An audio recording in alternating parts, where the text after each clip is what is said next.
ఈరోజు దేవుని వాక్యము యోబు గ్రంథము 37వ అధ్యాయము 5వ వచనము. మనము గ్రహింపలేని గొప్ప కార్యములను ఆయన చేయును. Praise the lord.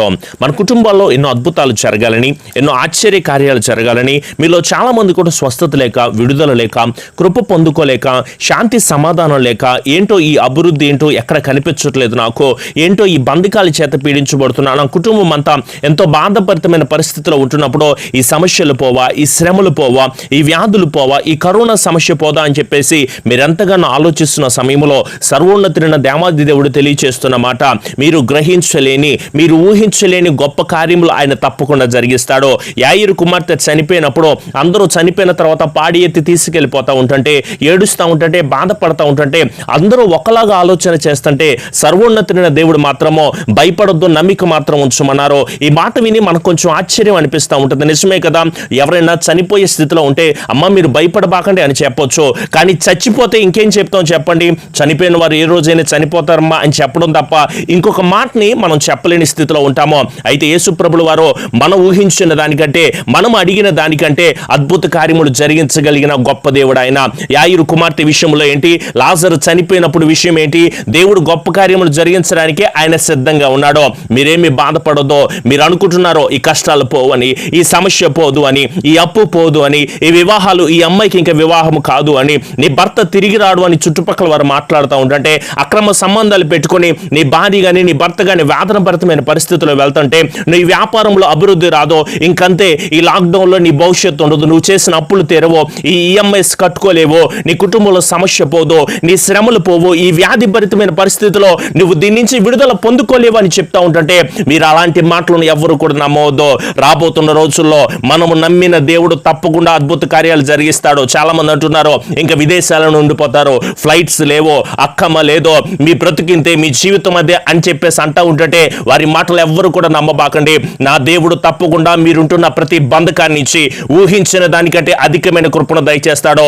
చివరి మినిట్లు అయినా సరే ఆయన అద్భుతాలు చేయడానికి ఆయన సిద్ధంగా ఉంటున్నారు. షడ్రకు మెషకు అబేద్నెగోలు అగ్నిగుండంలో పడేస్తుంటే వారికి ఉన్న విశ్వాసం మీకెందుకు లేకుండా పోయింది? మా దేవుడు తప్పిస్తాడండి.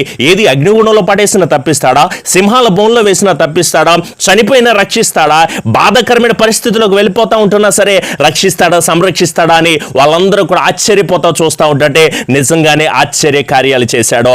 జనులందరూ కూడా ఆశ్చర్యపడే విధంగా దేవుడు మన పట్ల కార్యాలు జరిగించడానికి ఆయన సిద్ధంగా ఉంటున్నారు. ఈ రోజు మీరు అనుకోవచ్చేమో ఇప్పుడున్న స్థితి మారదు, ఇప్పుడున్న పరిస్థితి మారదు అనుకుంటున్నారేమో. ఇప్పుడున్న అధ్వానమైన పరిస్థితిని కూడా దేవుడు తప్పకుండా సంతోషంగా మారుస్తాడో. ఇప్పుడు నువ్వు అనుకుంటున్న కష్టం ఈ కష్టం కాదు, నువ్వు ఇప్పుడు అనుకుంటున్న ఈ బాధ కాదు, నువ్వు ఇప్పుడు పడుతున్న వేదన ఈ వేదన కాదో, నిన్ను పరిపూర్ణమైన స్థితిలోకి నడిపించే గొప్ప దేవుడు ఆయన.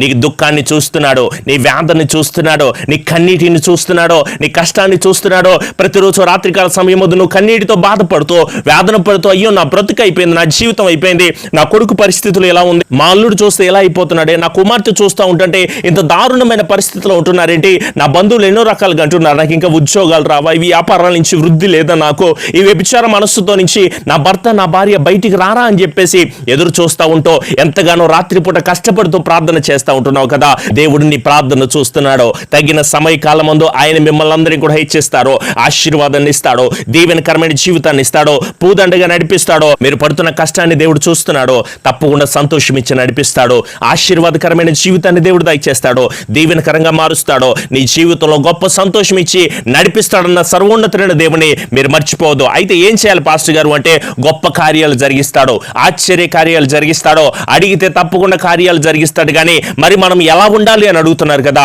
బుద్ధి కలిగిన కన్యకలు ఎలా ఉంటున్నారో అలా మీరు జీవించండి. కానీ మీలో చాలా మంది కూడా ఎన్నో సంవత్సరాల నుంచి ప్రార్థన చేస్తూ, క్రీస్తుని అంగీకరిస్తూ, ఎన్నో సంవత్సరాల సీనియారిటీ ఉందని చెప్పుకుంటూ ఉంటున్నారు. కానీ దేవుని రాకడ ఇప్పుడే వచ్చేస్తే గనక మీరు ఎత్తబడే గుంపులో ఉంటారా, ఎక్కడుంటారో ఆలోచన చేసుకోండి.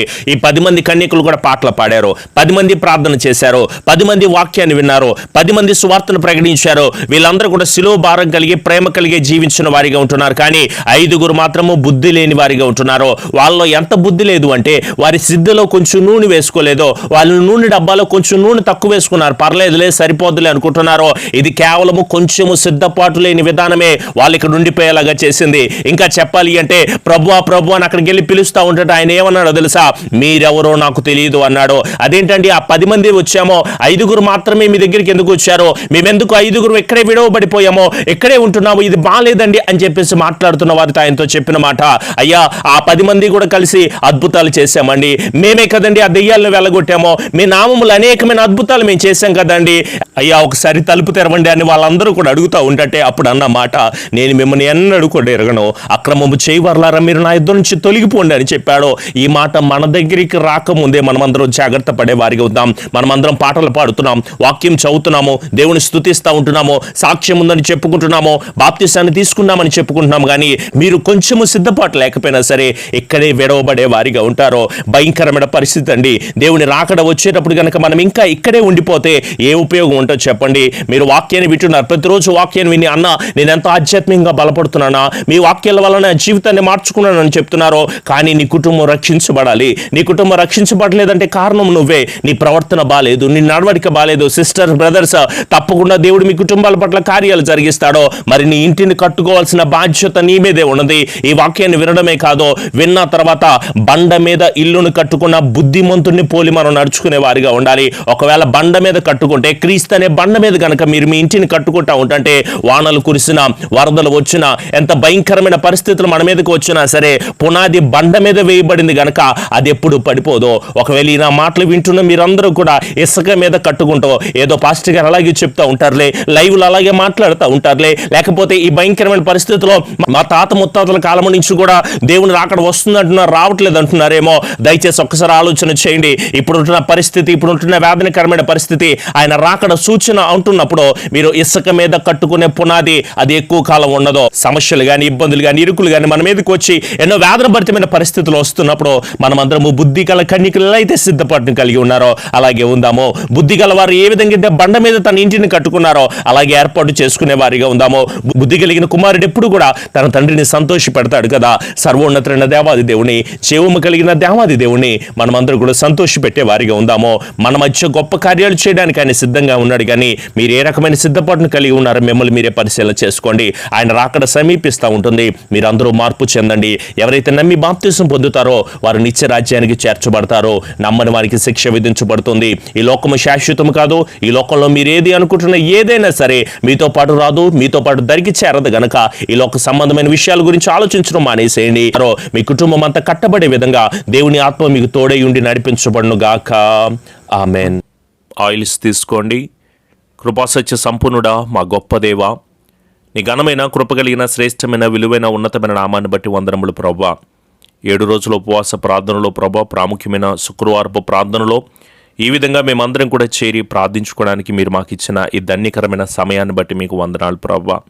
ఉదయం నుంచి రాత్రి వరకు ప్రభువా మేము చేస్తున్న ప్రతి ఉపవాస ప్రార్థనలో నీ వాక్కు చేత, నీ మాట చేత అనేక స్ట్రగుల్స్ని, బాధను, శ్రమను, ఇబ్బందిని, ఇరుకుని, వేదనకరమైన పరిస్థితుల్లో అనుభవిస్తున్న మా అందరి పట్ల ప్రభువా నీ ఉన్నతమైన కాపుదలతో నడిపించి, విడిపించి, కృప చూపి క్షేమాన్ని ఇవ్వమని వేడుకుంటున్నాం ప్రభువా.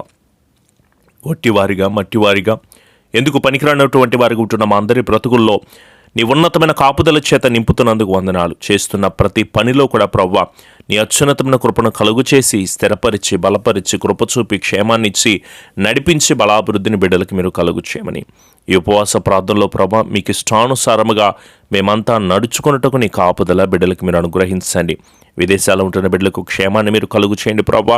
అలాగే అనేక స్ట్రగుల్స్తో, కరోనాతో బాధపడుతూ చాలా ఇబ్బంది పడుతున్న అనేక మందికి గొప్ప విడుదల, ఆశీర్వాదమును, నెమ్మదిని, సమాధానాన్ని, కృపను, బలమును బిడ్డలందరి కుటుంబాల్లో కూడా కలుగు చేసి, స్థిరపరిచి, కృప చూపి, కాపుదలిచ్చి, క్షేమాభివృద్ధిని ప్రతి ఒక్కరికి కూడా కలుగు చేయమని మా ప్రియ రక్షకుడైన యేసు నామములో అడుగుచున్నాము తండ్రి. ఆమెన్. మన తండ్రి అయిన దీవెన, కుమారుని యొక్క కృప, పరిశుద్ధాత్మనికి అన్యోన్య సహవాసపు సన్నిధి ఎల్లకాలము మనకు, కుటుంబాలకు తోడై ఉండి ఏకీభవించిన ప్రతి ఒక్కరికి, మనందరి కుటుంబాలకి దేవుని ఆత్మశక్తి తోడై ఉండి నడిపించి కృపద ఇచ్చేయబడును గాక. ఆమెన్. యేసు రక్తమే ఇచ్చాం, సెలవు రక్తమే ఇచ్చాం. ప్రభు యేసు నామములో సంపూర్ణ జయము కలుగును గాక. ఆమెన్. మీ ప్రార్థన అవసరతను తెలియచేయండి. వాటన్నిటి విషయమే ప్రార్థన చేసేవారిగా ఉంటాం. ఉదయం 6 గంటలకు లైవ్ ఆరాధన ప్రారంభించబడుతుంది. అలాగే 10 గంటలకు ఉపవాస ప్రార్థన ప్రారంభించబడుతుంది. రాత్రికాల సమయంలో 8 గంటలకి 7 రోజుల ఉపవాస ప్రార్థనలో 4వ రోజు ప్రారంభమవుతుంది. కనుక గమనించండి. దేవుడిచ్చిన ఈ ఉన్నతమైన సమయాన్ని బట్టి ప్రభువుని గణపరుస్తూ ఆరాధిస్తూ శ్రేష్టముగా దేవుళ్ళ ముందుకు సాగే వారికి ఉందాం. దేవుడు మిమ్మల్ని అందరినీ కూడా దీవించి ఈ పరిచర్యకి సాకారులుగా ఉంటున్న ప్రతి ఒక్కరిని కూడా ఆశీర్వదించి క్షేమాభివృద్ధిని దయచేయబడును గాక. ఆమెన్. Praise the lord.